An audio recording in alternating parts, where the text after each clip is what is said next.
ओम शिवोहम शिवोहम शिवोहम।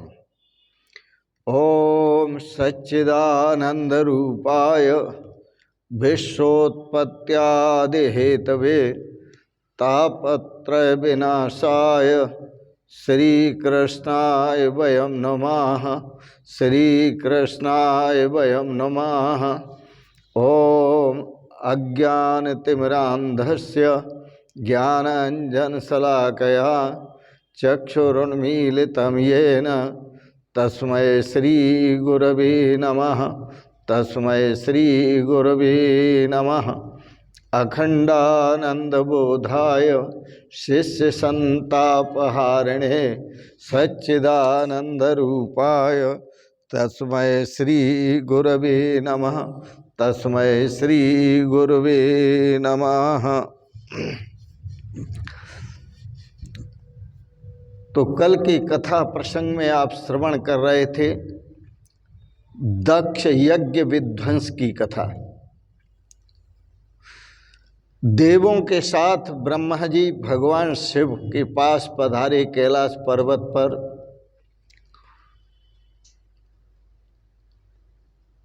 अभिवादन के साथ ही ब्रह्मा जी हंसते हुए बोले भगवान शिव की तरफ, आप यज्ञ के रचयिता भी हैं, निर्माता भी हैं और यज्ञ के विध्वंसक भी हैं। आप सर्व समर्थ हैं। अब आप यज्ञ मंडप में पधारें और किसी तरह से दक्ष का यज्ञ पूर्ण करें। भगवान शिव वहां पर पधारे। दक्ष यज्ञ में देखा रुधिर की नदियां बह रही हैं। वीरभद्र को भगवान शिव ने उलाहना दिया, मैंने तो तुम्हें शांति से काम लेने के लिए कहा था, लेकिन तुमने तो ये भयंकर काम कर दिया। वीरभद्र ने भगवान शिव से क्षमा याचना की।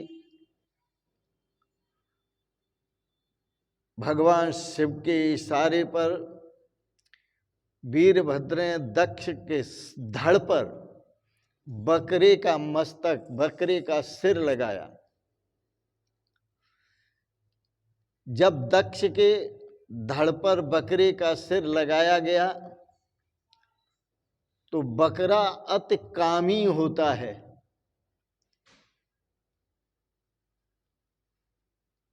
और कामी पुरुष जो होते हैं वो भगवान शिव की निंदा में रत रहते हैं, निंदा करते हैं। भगवान शिव की निंदा करने वाला पुरुष अगले जन्म में बकरा बनता है।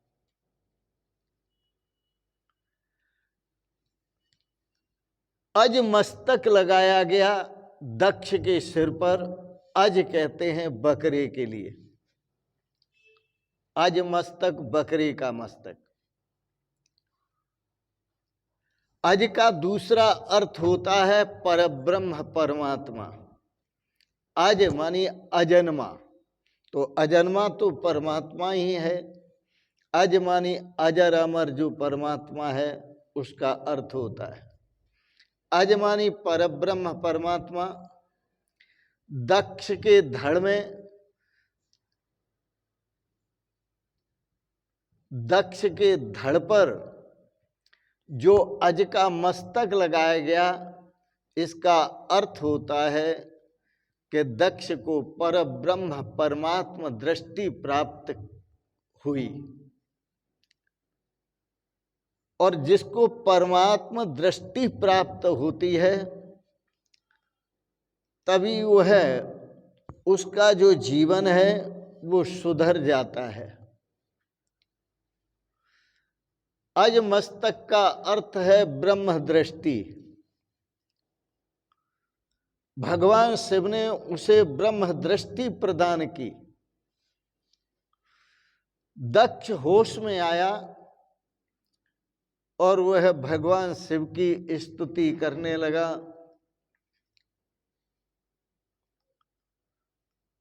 नमो अस्त्वनंताय सहस्रमूर्तये, नमो अस्त्वनंताय अनंतमूर्तये, अनंत पादाक्ष शिरोर्वाहवे, अनंत नामने पुरुषाय शाश्वते, अनंत कोटि युग धारणे नमः, अनंत कोटि युग धारणे नमः।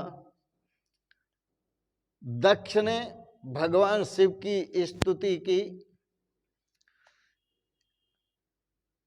दक्ष प्रजापति ने भगवान शिव का विधिवत पूजन किया और उसने प्रार्थना की पूजन करने के बाद भगवान शिव से कि मैं अपनी पुत्री सती का दर्शन करना चाहता हूं, आप कृपा करके मुझे मेरी पुत्री सती का दर्शन करावे। वह तो भगवान शिव के भीतर ही समाई हुई थी।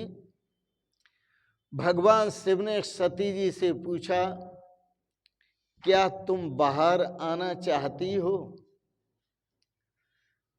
जगदम्बा ने साफ इनकार कर दिया।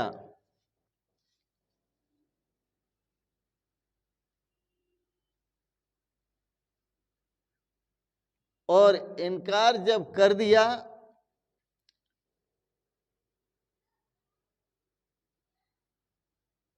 तो वहां पर शिव पूजन के समय में भगवान श्री कृष्ण प्रकट हुए और भगवान श्री कृष्ण प्रकट होकर के अपना मत प्रस्तुत करते हैं। भगवान श्री कृष्ण ने कहा, मैं और शिव दो नहीं हैं, एक ही हैं। मुझ में और शिव जी में जो भेद रखता है वह नरकगामी होता है। मुझ में, भगवान कृष्ण ने कहा, मुझ में और शिव जी में जो भेद रखता है वह नरकगामी होता है। इस सिद्धांत का भागवत में अनेक बार वर्णन किया गया है। रामचरितमानस में भी कहा, शिव द्रोही मम दास कहावा, सो नर सपने नहीं मोय भावा। जो भगवान श्री राम कहते हैं, जो शिव का द्रोही हो और मेरा दास कहलाता है, वो नर मुझे स्वप्न में भी भाता नहीं, अच्छा नहीं लगता।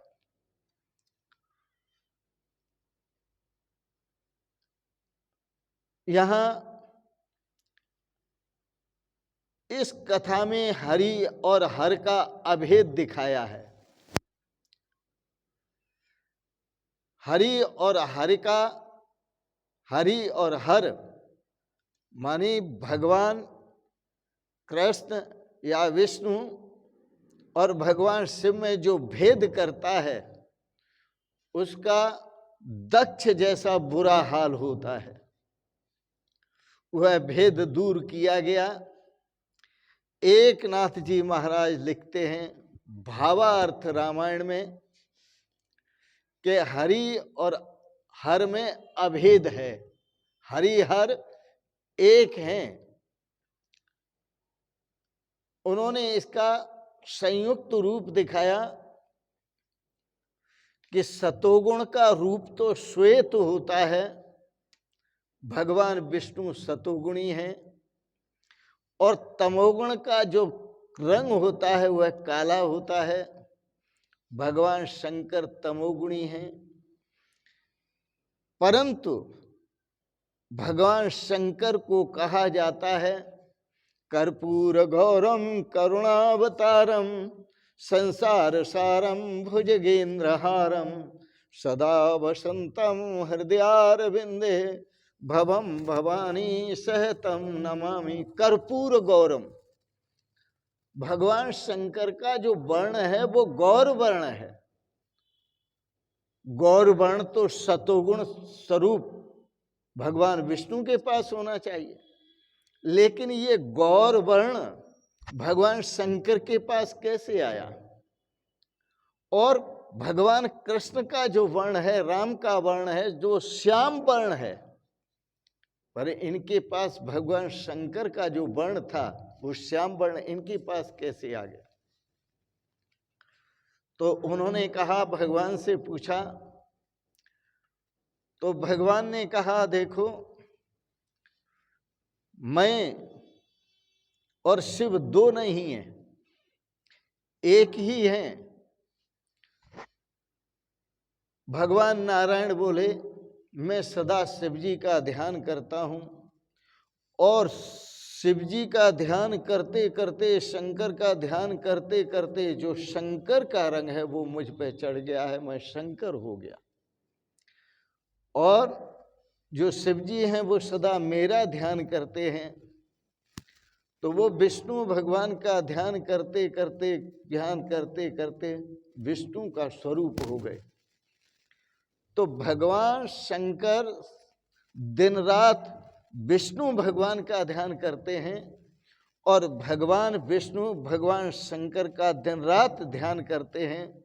इसलिए वो दोनों ध्यान मग्न होकर अभेद हो जाते हैं। भगवान शिव और भगवान विष्णु एक ही हैं।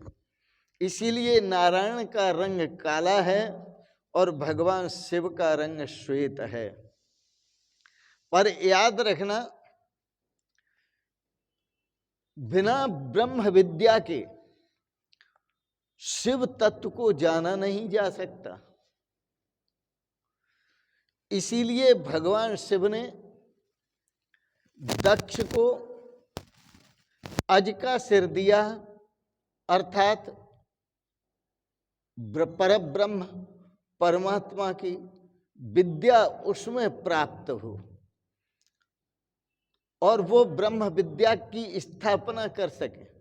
इसलिए भगवान शिव ने ब्रह्म विद्या की स्थापना करने के लिए अज मस्तक लगाया। तो शिव जी के बिना ब्रह्म विद्या प्राप्त नहीं होती। भगवान शिव जी की जब कृपा होती है तभी ब्रह्म विद्या प्राप्त होती है और तभी नारायण और शिव जी का जो भेद है, शंकर का और शिव जी के नारायण का जो भेद है, वह भेद समाप्त होता है।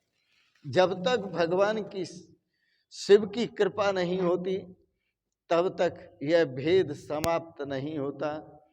जीव मात्र को बताने का भगवान का ये उद्देश्य है। जीव मात्र को शिव जी से मिलने की इच्छा होती है। जीव मात्र शिव जी से मिलना चाहता है।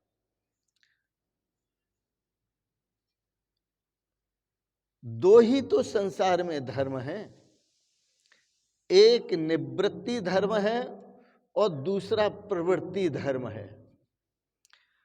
प्रवृत्ति धर्म के आचार्य जो हैं वो भगवान कृष्ण हैं और निवृत्ति धर्म के जो आचार्य हैं वो भगवान शिव हैं। इसलिए प्रवृत्ति में और निवृत्ति में इस प्रकार का भेद है। भगवान श्री कृष्ण प्रवृत्ति में रहते हुए भी निवृत्ति मार्ग का अनुसरण करते हैं, क्योंकि भगवान शिव और भगवान कृष्ण एक हैं। जब एक हैं तो दोनों मार्गों का आचरण भगवान श्री कृष्ण करके दिखाते हैं। जगत को आदर्श प्रस्तुत करते हैं, जगत के सामने इसका आदर्श प्रस्तुत करते हैं।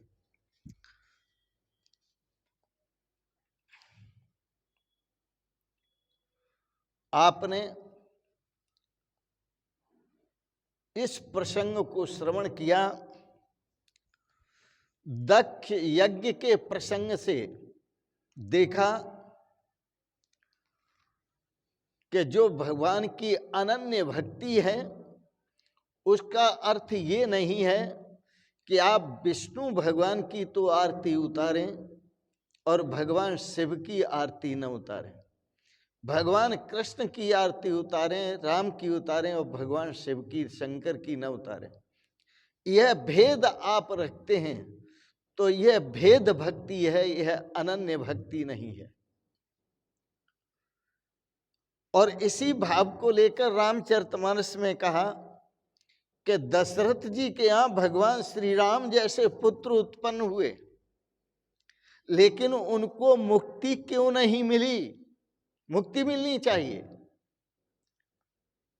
तो इसलिए मुक्ति नहीं मिली कि प्रथमय भेद भक्ति उर लयेहु, दशरथ के हृदय में भेद भक्ति का वास था।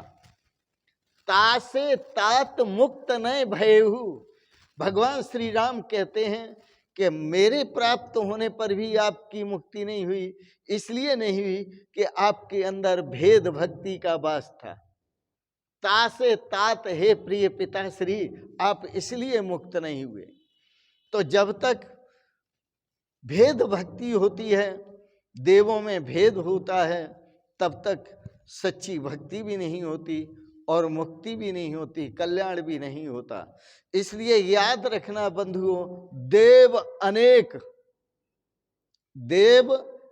अनेक, पूजा अनेक, आराधना अनेक, परंतु सब में प्रभु एक, परमात्मा एक। तो निवृत्ति धर्म के आचार्य शिव जी हैं, प्रवृत्ति धर्म के आचार्य भगवान श्री कृष्ण हैं। सब प्रकार से निवृत्ति में, प्रवृत्ति में रहते हुए, सब प्रकार से प्रवृत्ति में रहते हुए भगवान श्री कृष्ण ने निवृत्ति मार्ग का आदर्श प्रस्तुत किया। और आदर्श प्रस्तुत किया अंत समय तक कि जो अपने द्वारका जो सोने की बनाई थी वह भी समुद्र में डुबा दी, उन्हें उससे भी कोई मोह नहीं था। भगवान श्री कृष्ण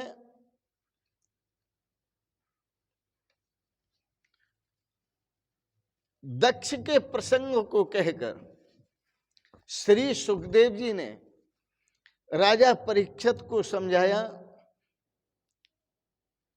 सूत जी ने शौनक आदि ऋषियों को सुनाया, मैत्रेय जी ने विदुर जी को सुनाया, और हम आपको सुना रहे हैं कि दक्ष के प्रश्न से देखा कि अनन्य भक्ति का अर्थ क्या होता है। इस प्रकार की जिसमें अनन्य भक्ति नहीं होती,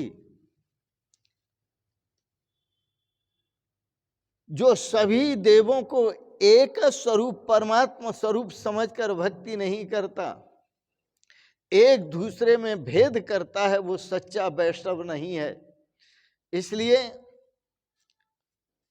अनेकों में एक को देखो, पूजा अनेकों की करो, आरती अनेकों की करो, वंदना अनेकों की करो और आराधना अनेकों की करो, परंतु उन अनेकों में एक का दर्शन करो कि वही परब्रह्म परमात्मा एक विराजमान है। यही भक्ति का सच्चा अर्थ है, अनन्य भक्ति है। प्रभु सर्वव्यापक हैं, जो सर्व में प्रभु का दर्शन करता है वही सच्चा वैष्णव है। जो सर्व में प्रभु का दर्शन करता है वही सच्चा संत है। जो सर्व में प्रभु का दर्शन करता है वही सच्चा भक्त है, वही सच्चा वैष्णव है और वही सच्चा, क्या कहना चाहिए, वही सच्चा है।